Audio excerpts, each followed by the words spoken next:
Bom dia aos que estão também online. Continuando a nossa série aqui na IBD, sobre a unidade da igreja, que não deve ser contaminada, comprometida pela pandemia, nem por nada. A igreja que é uma instituição do Senhor Jesus, para continuar manifestando suas virtudes, para que por meio dela, Ele mesmo continue sendo conhecido, reconhecido nesse mundo, como tudo que o ser humano deveria ser, padrão de uma vida perfeita, que só é conseguida por meio de um relacionamento que Ele estabelece conosco. E conforme o Senhor Jesus vai trazendo pessoas para si, Ele vai mantendo essas pessoas juntas, unidas, porque nenhum de nós é suficiente para mostrar Jesus, a não ser juntos no seu corpo, que é assim que Ele escolheu, e é assim que Ele trabalha nas nossas vidas. E essa unidade não deve ser contaminada, pelo contrário, nosso papel, nossa responsabilidade como indivíduos e como igreja é aperfeiçoar. À medida que a gente vai sendo mais parecido com Jesus, a gente fica cada vez mais juntos para poder mostrar Jesus, com a diferença que Ele faz na nossa vida, para as pessoas, inclusive, que não o conhecem também. Dentro desse ensino, a gente está numa parte, dentro da teologia da igreja, estamos vendo algumas semanas já, essa questão da dinâmica de uma igreja dinâmica, uma igreja viva. Baseado em Atos 2, versículos 41 a 47, a gente tem visto algumas funções essenciais da igreja. Na verdade, são todas as funções essenciais da igreja, que é evangelismo, batismo, ensino, comunhão, oração, adoração, ceia do Senhor e liderança, que mostram o que deve acontecer na nossa vida como igreja, aquilo que o Senhor Jesus planejou, a estrutura essencial que qualquer igreja, qualquer corpo do Senhor deve manifestar. Então já vimos que sob a liderança dos apóstolos, a igreja de Jerusalém se dedicava à evangelização e ao batismo como consequência da salvação. Sob a liderança também vimos que ela se dedicava à função essencial do ensino, também à função essencial da comunhão e à função essencial da oração e adoração. E estamos ainda vendo, de certa forma, algo dentro dessa última parte aqui, oração e adoração. Então, baseado em Atos 2, 41 e 47, vamos ver de novo. Podemos alistar as funções essenciais que a gente acabou de falar. Atos 2, 41 e 47. Então os que lhe aceitaram a palavra foram batizados, havendo um acréscimo naquele dia de quase 3.000 pessoas, e perseveravam na doutrina dos apóstolos e na comunhão, no partir do pão e nas orações. Em cada alma havia temor, e muitos prodígios e sinais eram feitos por intermédio dos apóstolos. Todos os que creram estavam juntos e tinham tudo em comum, vendiam as suas propriedades e bens, distribuindo o produto entre todos, à medida que alguém tinha necessidade. Diariamente perseveravam unânimes no templo, partiam pão de casa em casa e tomavam as suas refeições com alegria e singeleza de coração, louvando a Deus e contando com a simpatia de todo o povo. Enquanto isso, acrescentava-lhes o Senhor dia a dia os que iam sendo salvos. Algumas semanas atrás, Falei que quando a gente olha para esse trecho de Atos 2, é como se a gente visse uma coisa que pode nos ajudar a entender, né? Tivesse assim um sanduíche. O pão, né? Os 2 pães, cada lado, sendo a questão do evangelismo. E o recheio, o que acontece na vida daqueles que pertencem ao Senhor, daqueles que foram alcançados pelo Evangelho. E a gente vai ver hoje essa descrição desse trecho, que é na verdade a descrição dos atos do Espírito Santo, na formação de um corpo de cristãos espirituais.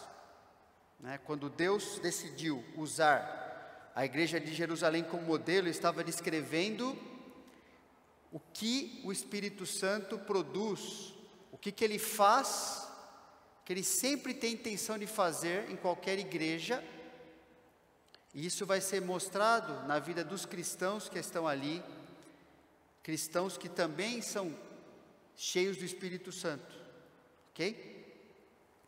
Então é interessante, coloquei o trecho de Atos 1, versículo 2, o começo do livro de Atos. Não dá tempo de ver cada versículo, e depois o versículo 8, que é justamente o que estava acontecendo ao longo de todo o livro de Atos, e continua acontecendo ao longo da história da igreja, ok? Para a gente entender umas coisas importantes aqui. Lucas, que é autor de Atos, escreveu: escrevi o primeiro livro, ó Teófilo, relatando todas as coisas que Jesus começou a fazer e a ensinar. Que primeiro livro é esse? O Evangelho de Lucas, que o Lucas é o autor dos 2, o Evangelho e do livro de Atos. Então, quando ele escreveu o primeiro livro, Lucas, o Evangelho de Lucas, ele estava escrevendo ali, relatando as coisas que Jesus começou a fazer. E o livro de Atos é o que então? A continuação do que Jesus está fazendo, começou a fazer. E a ensinar até o dia em que, depois de haver dado mandamentos por intermédio do Espírito Santo aos apóstolos que escolhera, foi elevado às alturas. E você percebe que ali termina o livro de Lucas. E o livro de Atos mostra justamente essa transição. Você pega o final de Lucas e o começo de Atos, está descrevendo basicamente a mesma coisa. Jesus se despedindo dos discípulos, dos apóstolos ali. E quando ele está se despedindo daquelas pessoas, e eles estão perguntando certos aspectos importantes a respeito do estabelecimento do reino do Senhor Jesus aqui, que isso é algo fundamental na teologia do Antigo Testamento, e o judeu espera, já que ele recebeu uma terra, uma propriedade de terra, uma nação terrena, na qual o Messias ainda não reinou. Por quê? Porque ele foi rejeitado enquanto ele esteve aqui, havia um rei presente, havia a terra para esse reino acontecer, mas os seus súditos rejeitaram o rei. Só que os apóstolos que creram no Senhor Jesus, sabiam que Jesus, para cumprir as suas funções, todas elas, especialmente aquelas ligadas à nação de Israel, era necessário Jesus reinar fisicamente na terra a qual ele deu ao seu povo, Israel. Isso ainda não aconteceu e vai acontecer. Eles fizeram perguntas: quando que vai então acontecer isso? E a resposta de Jesus falou assim: mais para frente. Mas há um momento que vocês precisam entender agora que eu estabeleci vocês como igreja, e a igreja foi inaugurada quando? Propriamente dito, em Atos 2, esse versículo esse texto que a gente acabou de ler aqui, quando o Espírito Santo começou a mostrar, cumprir as promessas que Jesus tinha feito para o estabelecimento da sua igreja. Então, falou: por enquanto, o que vocês precisam entender É o versículo 8, que está aí, né? Mas recebereis poder ao descer sobre vós o Espírito Santo, e sereis minhas testemunhas, tanto em Jerusalém, como em toda a Judéia e Samaria, e até os confins da terra. E isso começou a se desenvolver no livro de Atos, e continua se desenvolvendo, e vai continuar se desenvolvendo até o arrebatamento. Ok? O livro de Atos começa a descrever isso, e nós estamos vivendo exatamente a mesma coisa. Ok? Então, a descrição de Atos, a gente vê, é a descrição dos atos do Espírito Santo na formação da sua igreja, do seu corpo, que começou em Jerusalém e já se expandiu até os confins da terra. Mas ainda há partes desse mundo que nunca ouviram sobre Jesus de uma maneira a compreender a necessidade de salvação, compreender que, assim, há pessoas que ainda não entendem por que eu estou nesse mundo, para que minha vida serve, existe algum sentido para viver? Há lugares, há pessoas, ainda muitas, para as quais a mensagem do Senhor Jesus ainda não chegou, e a igreja permanece aqui justamente para continuar fazendo isso, e para Deus continuar aperfeiçoando a vida daqueles que lhe pertencem, ok? Então, interessante, vamos ver algumas comparações, como o Espírito Santo foi cumprindo, né, aquilo que Jesus tinha prometido que Ele faria na sua igreja. Então, lembra, sanduíche, primeira parte do pão lá em cima, resultado do evangelismo sobre a igreja. Evangelismo de quem? De Pedro, lembra? Pedro pregou a mensagem de Atos 2, que resultou em Atos 2,41, então os que lhe aceitaram a palavra, aqueles que tinham ouvido aquela mensagem que Pedro pregou, aceitaram a palavra, e mais de 3.000, quase 3.000 pessoas, geralmente contavam só os homens, foram agregados à igreja que já existia, que era composta de cerca de 120 pessoas, ok? Se você for conferir lá em Atos 1,15, então, resultado do evangelismo sobre a igreja e os ouvintes, no poder do Espírito Santo. O que o Espírito Santo promoveu ali, usando a mensagem do apóstolo Pedro? Então, os que lhe aceitaram a palavra foram batizados, havendo um acréscimo. Por que acréscimo? Porque a igreja já era composta de 120 pessoas. Naquele dia, e quase 3.000 pessoas, e perseveravam na doutrina dos apóstolos e na comunhão, no partir do pão e nas orações. O Espírito Santo continuou mostrando que o que Jesus começou a fazer estava sendo continuado ali por meio dos apóstolos e da vida dos cristãos. Como é que a gente sabe disso?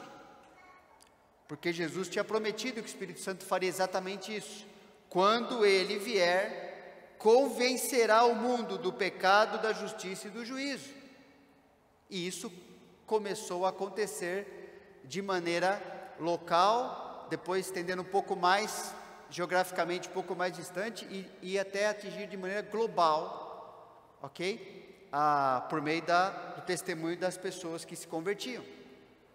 Então, as conversões são o cumprimento das promessas do Pai ao Filho. Lembra, quando a gente falou da ceia na outra semana? Que em Isaías 53 mostra que o que o Senhor Jesus fez, todo aquele sofrimento descrito em detalhes em Isaías 53, o Pai garante que aquela obra que o Senhor Jesus fez resultaria em muitas pessoas que se voltariam para Deus, Deus trabalha no coração delas, e elas iriam crer, iriam se render à obra salvadora que o Senhor Jesus realizou. Isaías 53 promete isso. Jesus falou para os apóstolos, quando o Espírito Santo vier, Ele vai aplicar essa obra na vida das pessoas, a ponto delas crerem em mim, através da mensagem de vocês. E que está acontecendo no livro de Atos? Exatamente isso. certo? O Espírito Santo está agindo por meio da sua igreja e pessoas estão se convertendo a Jesus, certo? Então, as conversões são o cumprimento da promessa do Pai ao Filho, que a obra dele não seria em vão, trarei muitas pessoas para pertencerem a você, né? Nós somos presentes do Pai ao Filho, e o cumprimento das promessas do próprio Filho aos discípulos, de que o Espírito Santo estaria à frente da obra da igreja, produzindo os resultados determinados por Deus, que pessoas ouviriam o Evangelho, seriam convencidas do seu pecado, seriam convencidas da justiça que há em Jesus e do juízo para aqueles que rejeitam a mensagem do Senhor Jesus. Ok? Então isso estava acontecendo, o Evangelho estava sendo pregado, foi pregado pelo apóstolo Pedro inicialmente, e o Espírito Santo convenceu muitos corações ali, e a igreja aumentou assustadoramente depois dessa primeira mensagem. Outro resultado que estava acontecendo, né? Resultado do ensino sobre a igreja, no poder do Espírito Santo. Qual era o resultado? Em cada alma havia temor, e muitos prodígios e sinais eram feitos por intermédio dos apóstolos. Como é que a gente sabe que isso aqui era um outro resultado prometido, era algo que deveria com certeza acontecer? Jesus tinha falado que aconteceria, falando do Espírito Santo, né, do Consolador. Ele diz: mas o Consolador, o Espírito Santo, a quem o Pai enviará em meu nome, esse vos ensinará todas as coisas, e vos fará lembrar de tudo o que vos tenho dito. Deixo-vos a paz, a minha paz vos dou, não vou-la dou como a dá o mundo. Não se turbe o vosso coração, nem se atemorize. Então percebe? As pessoas estavam agora, o Espírito Santo estava, por meio dos apóstolos, ensinando a igreja, né? Eles estavam relembrando, sendo relembrados pelo Espírito, aquilo que o Senhor Jesus queria que eles ensinassem, aquilo que ele ensinou os apóstolos quando caminhou com eles, lá nos Evangelhos, e agora eles estavam ensinando a igreja sobre o Senhor Jesus. E o temor do Senhor é produzido pelo Espírito, à medida que o cristão conhece a Deus por meio da palavra e aprende a obedecer a Deus, obedecendo a palavra. Ok? O Espírito Santo ali ensinou, começou a ensinar a igreja por meio dos apóstolos, e o resultado foi que aquelas pessoas ficaram cada vez mais andando como Deus queria, vivendo, tendo suas vidas mudadas. Temor do Senhor, é isso, é você perceber que agora você não está vivendo a sua maneira, vivendo para si mesmo, mas agora você tem um relacionamento com Deus, e relacionamento do pecador com Deus só pode gerar temor nesse pecador, que é aquela ideia de você saber que Deus, muito superior, muito mais sábio, que ele tem o poder da vida e da morte, ele pode fazer com a sua vida o que ele quiser, e ele faz mesmo, ele é Deus, a gente não tem nem condições de, engraçado, como quando o pecador insulta Deus, né? Isso não muda em nada o que Deus é, por exemplo, ele é infinitamente superior ao que a gente pode imaginar, inclusive, a sua superioridade moral e todo o seu caráter, todos os seus atributos. Então isso deve nos causar temor. Nossa, eu estou diante de alguém que é extremamente importante, que ele é muito superior a mim. Ao mesmo tempo, o conceito de temor é um conceito de querer se aproximar, porque você sabe que a solução para a sua vida está nessa pessoa, está nesse relacionamento. Então temor é isso, é você saber que você está diante de alguém muito acima de você, e ao mesmo tempo isso te atrai, porque você percebe que ali está a solução para a sua vida. Então a igreja começou a viver dessa forma, porque o Espírito Santo estava aplicando o ensino ao coração das pessoas que eram cristãs, ok? Então eles mantinham esse relacionamento de temor a Deus. Esse temor, percebe, Jesus, não é à toa que ele colocou aqui a questão que o Espírito Santo ensinaria, e depois ele fala, deixo-vos a minha paz. Essas coisas não estão desconectadas. Por quê? Quando a gente estuda mais a Bíblia nessa questão do temor do Senhor, a gente aprende em outros textos da Escritura, que quanto maior o temor ao Senhor, quanto mais bíblico, mais reverente, mais íntimo for o relacionamento de um cristão com Deus, quanto maior temor esse relacionamento estiver ali,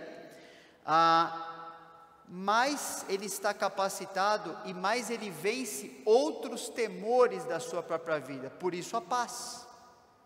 Então, todos nós entramos na vida cristã com uma série de temores não resolvidos, com uma série de áreas a serem trabalhadas por Deus. E à medida que caminhamos biblicamente com o Senhor, por exemplo, nosso coração vai se enchendo de confiança no Senhor, e por isso eu posso ter menos medo, e de fato tenho menos medo das coisas que o homem pode fazer, por exemplo, porque você tem um conceito maior, mais apurado, mais bíblico a respeito de quem Deus é, do Deus que deu a vida por você, que ama você, então você vai lidar muito melhor com as outras áreas da vida. Você não vai viver mais tentando conseguir o favor dos homens a qualquer custo, querer agradar as pessoas de qualquer jeito, como se sua vida dependesse delas, porque a sua vida depende do Senhor Todo-Poderoso.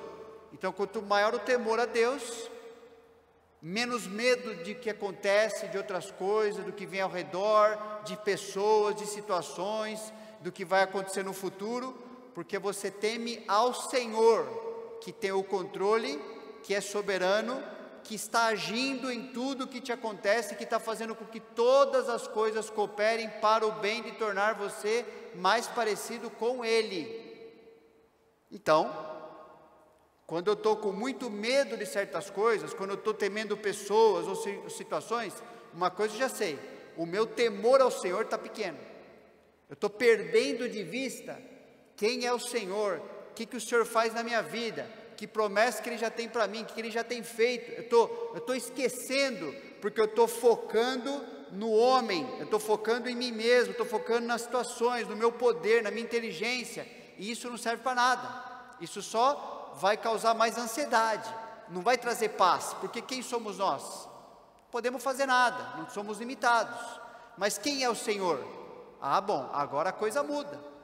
Então, não é à toa que Jesus colocou isso aqui, falou, quando o Espírito Santo ensinar vocês o que devem ensinar, e aquilo funcionar nas suas vidas, vocês vão ter paz, vocês vão perceber que vocês vão viver seguro. E ele falou para um grupo de pessoas, que esse grupo, você vai ver no livro de Atos, que logo, logo ia ser perseguido como Jesus foi, iam ter paz, ok? Jesus ia embora desse mundo, e falou assim, eu estou deixando com vocês a minha paz, não é algo passageiro, vocês vão ser capazes de viver nesse mundo hostil a vocês, e hostil a mim, e hostil à minha mensagem, porque o Espírito Santo vai estar com vocês, e à medida que vocês aprendem o que Ele quer ensinar, à medida que as suas vidas se tornam o que devem se tornar, não importa o que aconteça, vocês terão paz, vocês farão diferença, vocês vão mostrar que existe um Deus que está cuidando de vocês, que não é as situações, que não é o governo, que não é a falta disso ou falta daquilo, isso não interessa, o que interessa é que Deus está conosco, e Ele nos dá paz. Outro resultado que aconteceu, é o resultado da comunhão sobre a igreja, percebe? Tudo no poder do Espírito Santo. O Espírito Santo estava promovendo o que também? Comunhão. Todos os que creram estavam juntos e tinham tudo em comum, vendiam as suas propriedades e bens, distribuindo o produto entre todos à medida que alguém tinha necessidade. Algo que o Espírito Santo também produz, e produziu naquela situação, e continua fazendo, continua trabalhando na mesma direção em nossa vida, ok? Como é que a gente sabe disso? Porque o fruto do Espírito é o quê? Amor, alegria, paz, longanimidade, benignidade, bondade, fidelidade, mansidão, domínio próprio. Contra essas coisas não há lei. A primeira palavra que aparece aí é o quê? Amor. Aqueles cristãos que antes estavam vivendo, aquelas pessoas antes de conhecer o Senhor Jesus, viviam para se proteger, para cuidar das suas coisas, dos seus afazeres, para ninguém se meter com a vida deles, tentando fazer o melhor que eles podiam nesse mundo. Agora eles estavam se desprendendo dessas coisas, quando viam outros irmãos precisando delas. Isso se chama amor. E de onde vem isso aí? Vem do Espírito, trabalhando no coração, porque em nós não há isso naturalmente. Em nós há justamente o medo, justamente a tentativa de, melhor eu cuidar de mim, porque ninguém vai fazer isso. Então, em nós há o egoísmo, um monte de coisa errada. Mas quando o Espírito Santo está ensinando aquelas pessoas como viver, capacitando elas a viver do jeito que Ele ensina elas a viver, e elas vão vivendo desse jeito, o coração delas vai sendo mudado também, e elas começam a se relacionar. Aqui no caso está falando dessas coisas, coisas materiais, né? Elas começam a se relacionar com essas coisas de uma maneira completamente nova, completamente diferente, estranha ao mundo, estranha a quem está ao redor, estranha a quem não faz parte da igreja, né? Não dá para explicar, não dá para fechar a conta, né? E na história da igreja houveram diversas situações descritas na Bíblia e outras que estão descritas na história da igreja, e como que grupos de cristãos, como situações de extrema necessidade, foram sanadas pelos próprios cristãos, ali por aquele corpo. Já vivemos aqui na nossa igreja diversas situações desse tipo também, em relação a indivíduos específicos, em relação a situações que foram mais abrangentes, em relação a IBNA, mas como é que aquilo é explicado, como é que assim, aparentemente uma falta de recurso pode suprir uma necessidade, porque uma vez que o Espírito Santo vai trabalhando no coração das pessoas, isto vai acontecendo, né? Estamos aqui há 32 anos como igreja, não nesse local, né? Ficamos em outros locais, mas aqui, quantas coisas a gente já viu Deus fazendo, que quando a gente olhou o tamanho da situação, humanamente falando, nossa, hein? Isso aqui acho que não vai dar. Mas à medida que os princípios da palavra foram sendo aplicados, à medida que corações foram se submetendo à palavra de Deus, seja como indivíduo, seja como corpo coletivo, a gente viu Deus usando pessoas, recursos, um monte de coisa, e necessidades foram supridas. Da mesma forma que estava com esse livro de Atos, né? Então por que isso acontece? Porque o Espírito Santo faz o que Ele prometeu fazer, ok? A vida em comum, ou comunhão, é produzida pelo Espírito Santo, à medida que cada um aprende a obedecer a palavra de Deus, no relacionamento com os outros, e com todas as coisas que Deus nos dá. O amor é aprendido conforme agimos como Jesus, nas situações em que esse amor é exigido.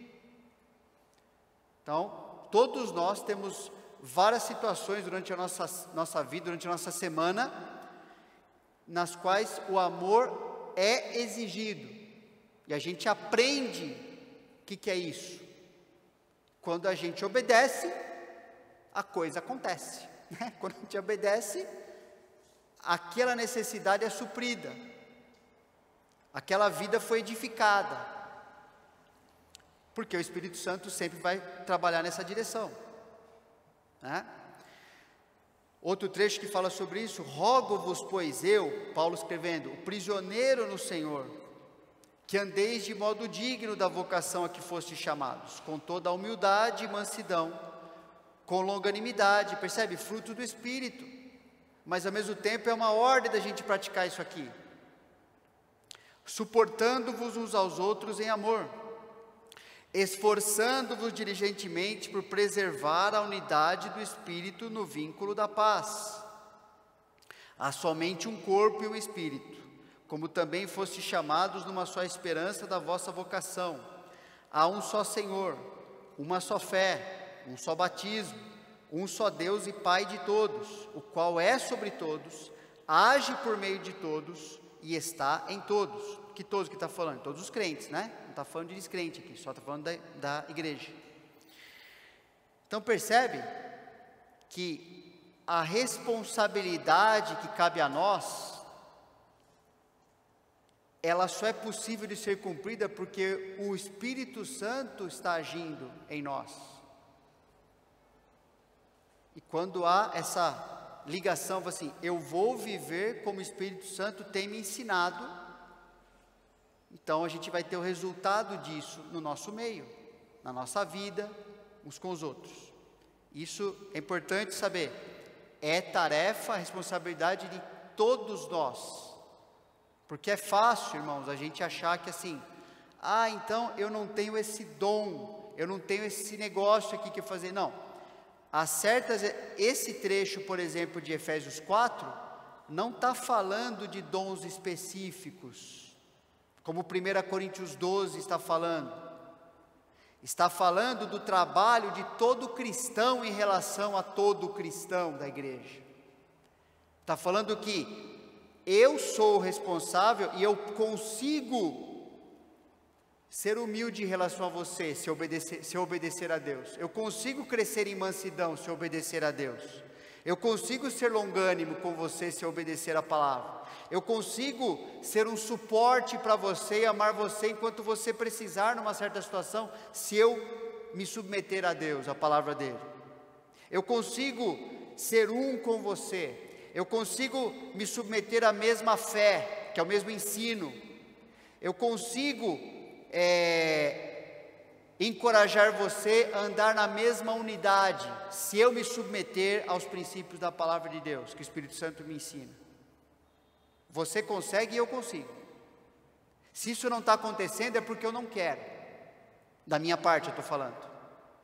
Então cada um tem que ver o seu coração, se está vivendo dessa forma, ensinada pelo Espírito. Porque você vai prestar conta diante de Deus sobre, por exemplo, um trecho desse aqui. Se Jesus voltar hoje, ele já sabe, lógico, ele já sabe, mas eu vou comparecer diante dele e a avaliação da minha vida vai ser essa, por exemplo. Quanto que eu preservei a unidade que foi realizada pelo sacrifício do Senhor Jesus. Quanto que eu ajudei você a andar com Deus.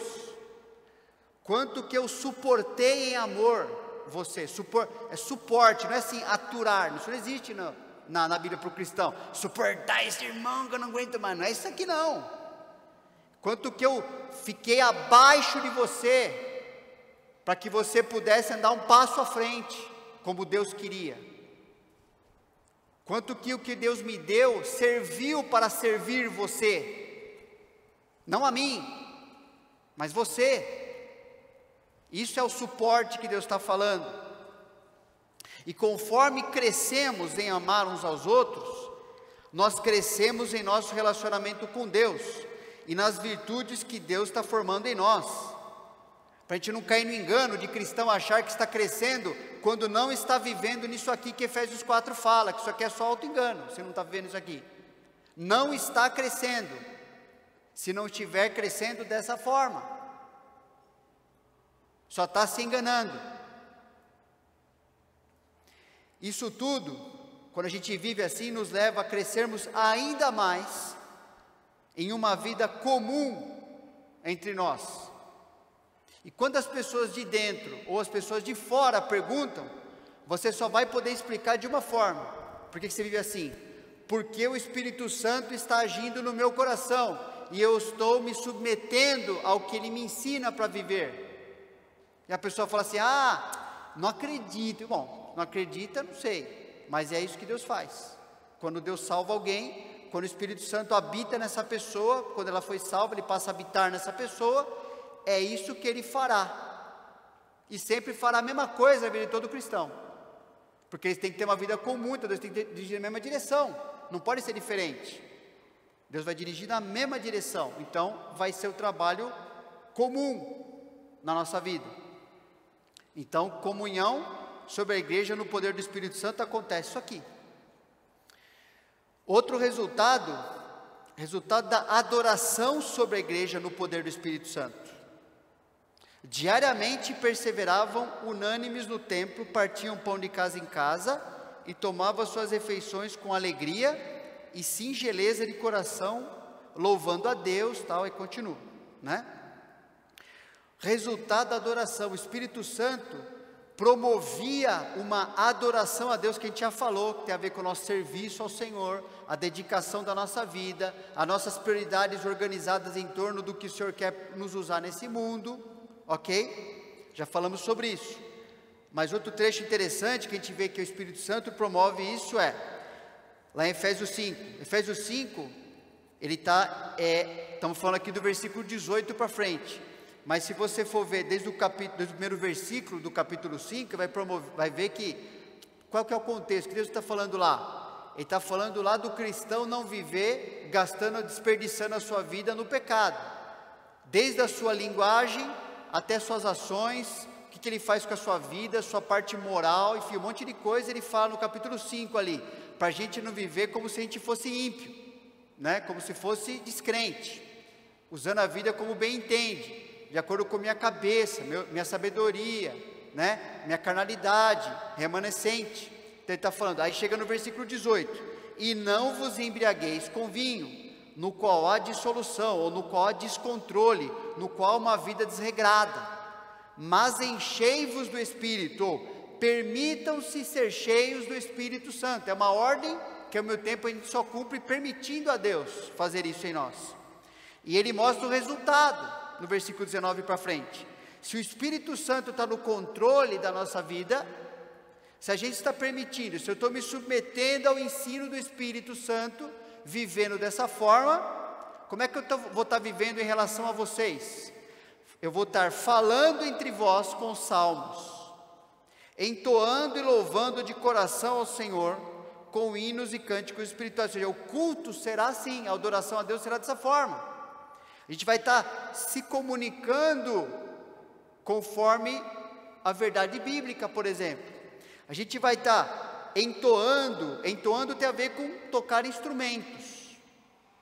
E louvando tem a ver com mais a voz, o instrumento natural que Deus nos deu. Que ontem a gente teve um curso aqui ontem, né? Com a mãe da Milena, Dona Keila, que ensinou o pessoal do louvor e quem mais queria participar, sobre como é que a gente usa a nossa voz da melhor forma, como Deus criou para ser usado.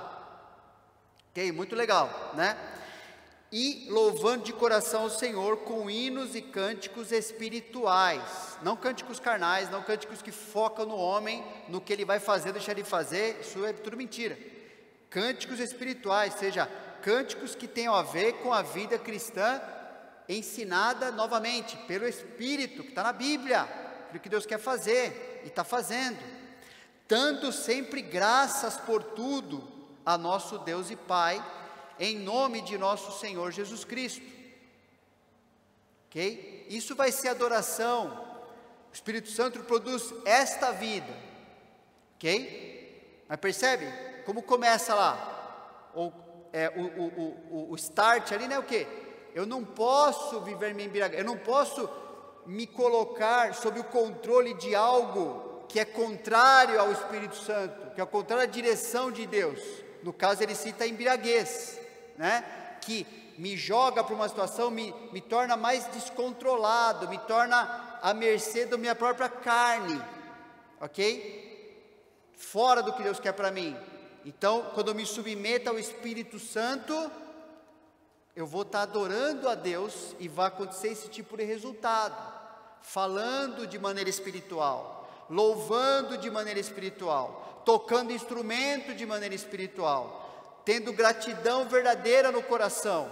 E no versículo 21, sujeitando-vos uns aos outros no temor de Cristo. Percebe? é outro resultado. Só que é um resultado que eu tenho que participar, como todos os outros. A gente fala assim, mas é o que Deus faz em mim ou o que eu faço? É os dois. Não é um ou outro, é um e outro. Ok? Me sujeito a você. Me submeto ao ministério que você pode ter na minha vida. E vice-versa. Já falamos sobre isso também em outras mensagens. Então a redenção individual, né, a salvação é comprovada e aperfeiçoada pela vida coletiva dos cristãos, que a gente tem falado muito aqui sobre relacionamentos redentores, seja entre nós, seja de nós para com os não cristãos ainda, dentro da forma estabelecida por Deus. Eu quero chamar atenção para isso agora um pouquinho aqui, desta forma, desse modo de acontecer, que tem a ver com o culto que a gente tem, pelo menos uma vez por semana reunido como igreja. Tem outras formas que a gente faz também, de vez em quando, né? Grupo Céu, por exemplo, essas outras formas, mas pelo menos uma vez por semana, que já falamos que era um pouco diferente, já é meio estranho ao que acontecia no começo, porque era diariamente, acontecia isso, aqui é semanalmente. Mas Hebreus 10 tem uma coisa muito importante para a gente entender em relação a isso. Essa forma estabelecida por Deus, esse modo da vida cristã acontecer, necessário, que Deus criou. Presta atenção aí, ó. Tendo, pois, irmãos, intrepidez para entrar no Santo dos Santos, pelo sangue de Jesus, e aqui tem toda uma linguagem do sacrifício do Antigo Testamento, que o judeu entendia perfeitamente, para nós é mais difícil. Mas Santo dos Santos era um local que acontecia ali, só o sumo sacerdote entrava, certo? Porque ele era o representante, o intermediário entre Deus e o povo, e agora isso foi o quê? Eliminado, porque o cristão tem acesso a Deus, porque o seu sumo sacerdote, o Senhor Jesus, abriu esse caminho. Então nós temos acesso a Deus por meio do Senhor Jesus, que é sempre o sumo sacerdote que está ali vivo, não morto como o sacerdote do Antigo Testamento, que tinha que ser substituído, mas ele está vivo e vive eternamente, para que nós eternamente possamos viver na presença de Deus, sem medo, porque nós fomos aceitos por Deus em Jesus, né? Então, tendo pois intrepidez para entrar no Santo dos Santos pelo sangue de Jesus, e somente por esse sangue, como a gente cantou aqui, né? Pelo novo e vivo caminho que Ele nos consagrou pelo véu, isto é, pela sua carne, toda a simbologia do que significava o tabernáculo no Senhor Jesus, não vamos explicar nada disso agora, certo? Mas está só mencionando. E tendo grande sacerdote sobre a casa de Deus, ali começa a dar umas ordens, ou começa a mostrar como é que a vida cristã acontece então. Aproximemo-nos com sincero coração, em plena certeza de fé, tendo o coração purificado de má consciência e lavado o corpo com água pura. Está falando então, agora que você é cristão, você tem que viver como cristão, você tem que ter uma vida limpa, e você pode acessar a Deus, porque Deus te lavou, né? Ele purificou você dos seus pecados, mas você tem que se aproximar, para viver essa comunhão, esse relacionamento com Deus, há necessidade de manter essa vida limpa perante Ele, assim como o sacerdote lá, toda vez que comparecia, tinha que se lavar, umas certas abluções ali, umas lavagens especiais, toda vez que comparecia diante de Deus. E no nosso caso, nós somos lavados pelo sangue do Senhor Jesus, e nós temos a necessidade, como foi falado até na ceia, algumas semanas atrás, de ter a nossa vida limpa, em ordem, diariamente, porque diariamente nós pecamos, temos que acertar perante Deus o que acontece, para a gente manter essa comunhão. Sincero coração tem a ver com vida que não está escondendo nada de Deus, né? E está falando para cristãos. Versículo 23, guardemos firme a confissão da esperança sem vacilar, pois quem fez a promessa é fiel. Então por que ele está escrevendo isso aqui? Porque o livro de Hebreus foi escrito para encorajar os judeus que estavam sendo perseguidos, judeus cristãos estavam sendo perseguidos, a permanecer firmes na fé, porque alguns já estavam querendo, acho que é melhor eu sair fora um pouquinho, para não ser perseguido, e depois eu volto, né? Ele falou assim, não, se fizer isso aqui é que você não é crente não, porque crente não faz isso aqui, né? Versículo 24: consideremo-nos também uns aos outros, para nos estimularmos ao amor e às boas obras. Então ele está falando novamente, que um cristão vive em relação aos outros, tal. E o versículo 25 é muito importante: não deixemos de congregar-nos como é costume de alguns, antes façamos admoestações, e tanto mais quanto vedes que o dia se aproxima, ok? O dia que o Senhor Jesus vai trazer sua igreja de volta para Ele. Então em Hebreus 10, após explicar como a obra de Jesus a nosso favor foi suficiente e definitiva, você vai ver isso no começo do capítulo 10 até o versículo 18, como é que o que Jesus fez resolveu a nossa vida perante Deus. O autor aqui explica que a plena comunhão do cristão com Deus está garantida, versículo 19 e 20, você vai ver isso lá. E agora ele vai falar a forma dessa comunhão ser vivida e aperfeiçoada. Como é que os cristãos crescem vivendo juntos, por meio de princípios bíblicos, que é o que a gente acabou de falar aqui. Então, no versículo 22, a gente viu que é necessário, a vida cristã, ela acontece com sinceridade e purificação do coração pela fé na palavra. Você precisa acertar a nossa vida, porque a gente peca, ok? Ela também acontece pela perseverança em viver e expressar e anunciar a sua salvação aos outros, mesmo que sofra por causa disso. Está falando, por isso a gente tem que guardar firme a confissão, falar para os outros, sim, é do cristão fazer isso. Também no verso 24 ele fala que o cristão é alguém que foca no amor mútuo, nas boas obras. Pierre já explicou no primeiro período aqui, que boas obras é viver como cristão, certo? É a vida cristã, o que Deus fala para a gente viver e se dedicar a isso aí. E agora algo muito importante, né? Que ele diz no versículo 25, a construção do versículo 25 aqui, tá, de certa forma que literalmente já significa assim, ó: não abandonar as reuniões em local físico, é o que está escrito aqui nesse trecho. O modo de cumprir os anteriores, os tempos verbais anteriores, do versículo 22, 23 e 24, eles são dependentes do versículo 25, está entendendo? Para eu viver com sinceridade, purificação de coração, para eu perseverar em viver, expressar minha salvação, para eu focar no amor mútuo, são certos tempos verbais que o autor coloca lá no livro de Hebreus, nesses versículos aqui. E aqui no 25 ele altera o tempo verbal, a maneira como é construída a gramática grega ali, mostrando agora a forma, o modo pelo qual os anteriores vão acontecer. Entende? Então, o modo de cumprir os anteriores está colocado aqui. Para isso tudo acontecer, para a vida cristã acontecer como Deus planejou que ela acontecesse, você não pode abandonar as reuniões no local específico. Por exemplo, esse prédio. Pode ser outra coisa para outras culturas, né? Lá nos indígenas que a gente morou lá, era outra forma. Aqui, por exemplo, essa é uma das formas. Ele fala, ele usa uma palavra, um verbo grego aqui, ele usa aqui, que significa, esse verbo aqui, ó, do versículo 25, congregar-nos, é um verbo que literalmente significa reunião em um local específico. Está tudo isso nessa palavra congregar-nos, o verbo episinagogue, que o judeu entendia perfeitamente, que não era reunir em qualquer lugar. Ok? Aí vem a palavra sinagoga. Então, é uma reunião no local específico que esses cristãos costumam fazer. A vida cristã, um aspecto dela, assim, de cumprir essas coisas, ela depende de um aspecto para acontecer. Não só esse, mas um aspecto é: nós temos que continuar nos reunindo no local específico que Deus nos deu. Está na Bíblia, irmãos. Percebe porque eu não tenho opção de fazer diferente? Porque é assim que a vida cristã acontece. Entende?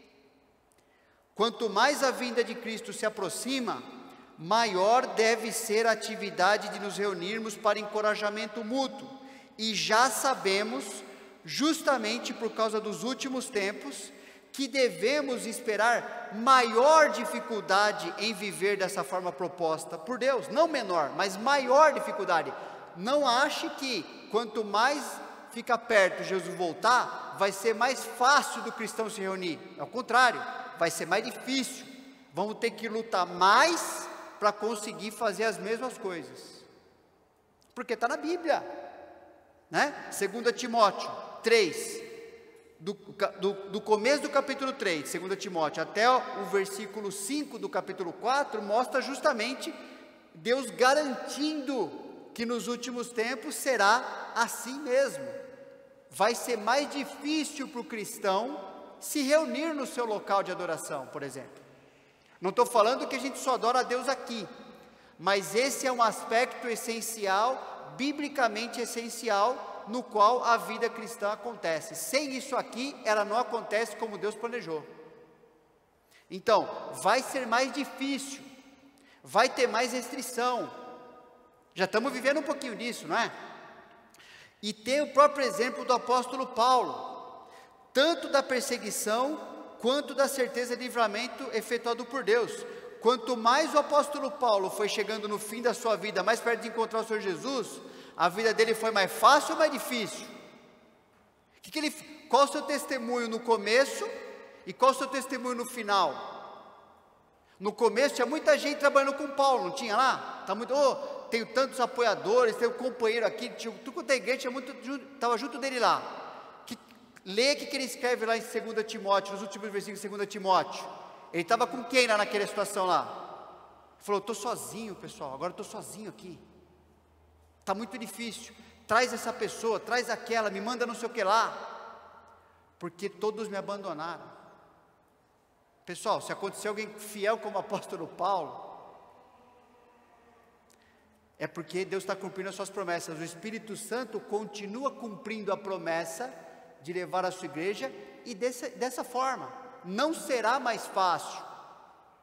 Se um grupo de cristãos está vivendo nesse momento da história, mais fácil para cumprir a vida cristã como devia, você pode ter certeza, não está focado na vida cristã, porque não vai ser mais fácil, isso é uma promessa de Deus, vai ser mais difícil, e é normal ser mais difícil, dado o momento que estamos vivendo com o Senhor Jesus, é normal, não é estranho.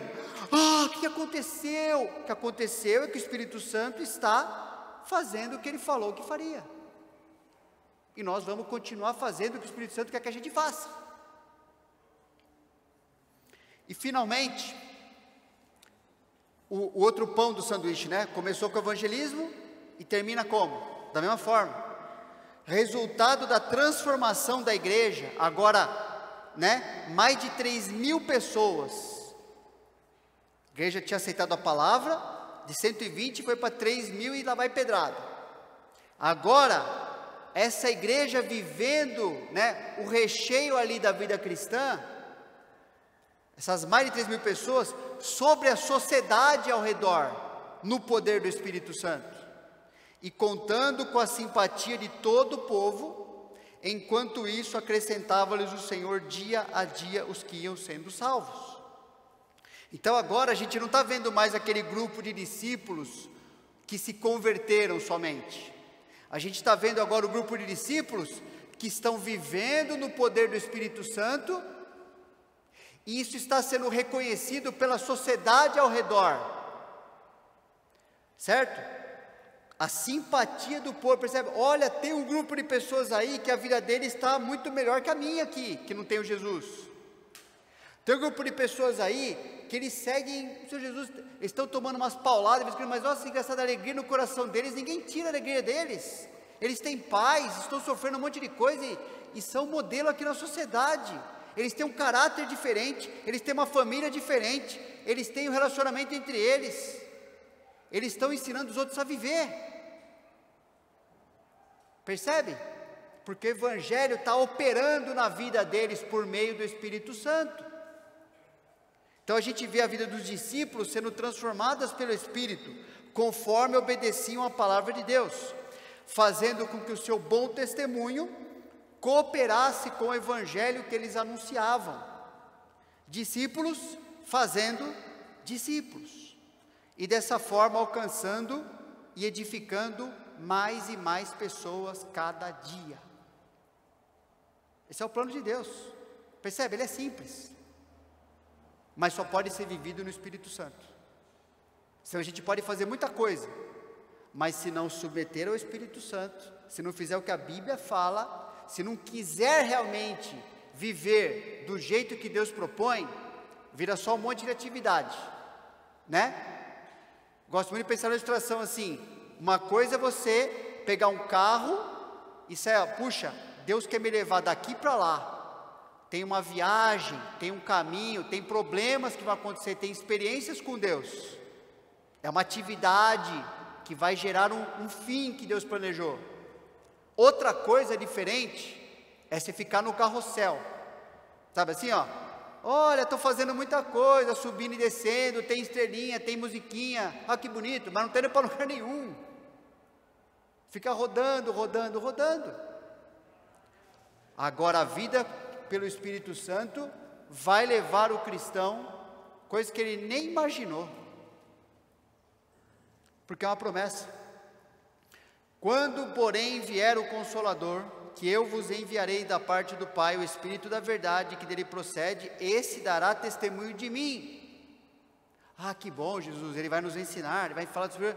Agora o 27, e vós também testemunhareis, porque estáis comigo desde o princípio.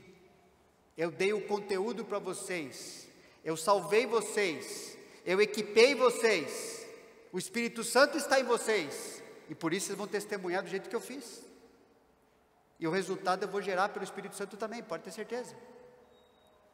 E por isso Paulo fazia isso com a vida dele: tudo faço por causa do Evangelho, com o fim de me tornar cooperador, trabalhar junto com o Evangelho, trabalhar a favor do Evangelho.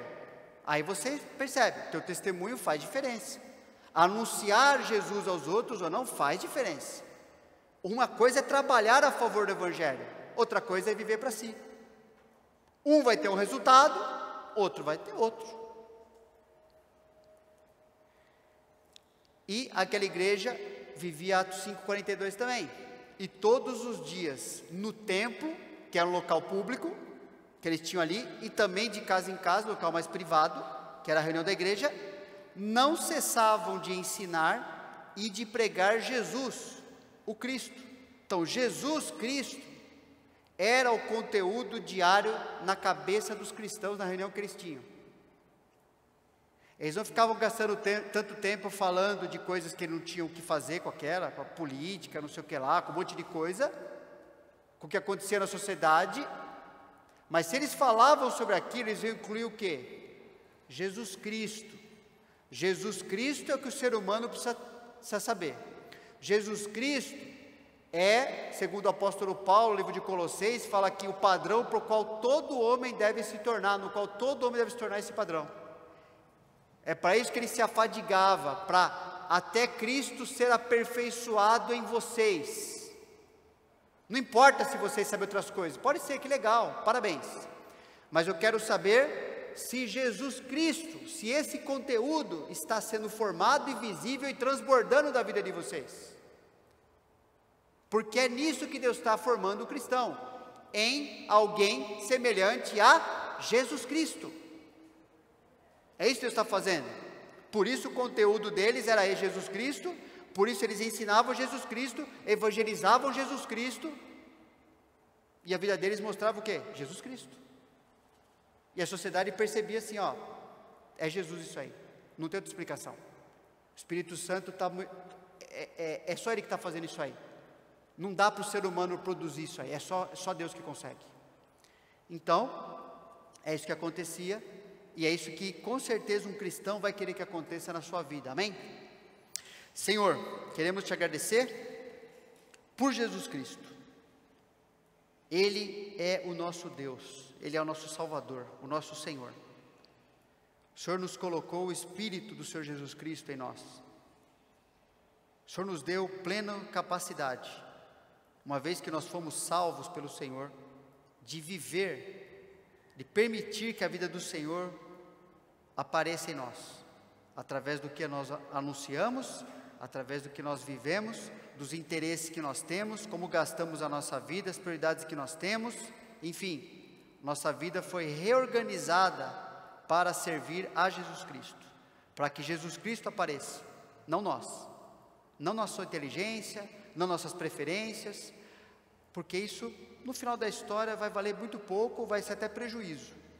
Mas se Jesus Cristo aparecer, se as pessoas nos conhecerem e reconhecerem Jesus Cristo em nós, a gente está tranquilo, a gente vai estar bem, e vamos nos sentir bem, inclusive, nesse mundo, porque estamos sendo aquilo que o Senhor nos preparou para ser. Ajuda que a IBNA continue perseverando, não se desvie, seja por Covid, seja por qualquer coisa que esse mundo crie, qualquer coisa que aconteça, que não nos contamine, para que a gente se desvie das prioridades que o Senhor Jesus Cristo já deu para nós. Aquilo que Ele quer usar a sua igreja, Ele não usará nenhuma outra instituição, só usará os cristãos para realizar a obra que compete a nós, que na verdade é usar a nossa vida para mostrar o Senhor Jesus Cristo que está sendo formado em nós. Eu peço que a Tua palavra, pregada aqui no primeiro período e também nesse, esteja transformando a nossa vida pelo poder do Espírito Santo que habita em nós, que conhecemos o Senhor. Pedimos isso em nome do Senhor Jesus. Amém. Boa semana, até domingo, se Deus permitir, também antes, nos nossos outros encontros na semana aí.